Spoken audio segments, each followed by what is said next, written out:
भारताच्या निवडणूक आयोगाला आणि भारताच्या सुप्रीम कोर्टाला अजून सांगता येत नाही की शिवसेना कोणाची. म्हणून सांगतोय की शिवसेना तुम्हाला तुमचे 100 बाब खाली उतरले तरी आम्हाला तुम्हाला संपवता येणार नाही. आम्हाला संपवणं सोपं नाही. आम्ही काय विष्णूचा अवतार बिवतार नाही आहोत. आम्ही माणसंच आहोत. पण आमचा जन्म या संघर्षातून निर्माण झाला. आगीतून, तावून, सुलाखून, पोलादातून, भट्टीतून असंख्य वेळा आम्ही बाहेर पडलो आणि असे असंख्य प्रसंग आम्ही आमच्या आयुष्यामध्ये.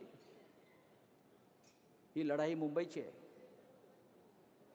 आणि आता मुंबई जिंकण्यासाठी मतदार यादीमध्ये घोटाळे सुरू झालेले आहेत.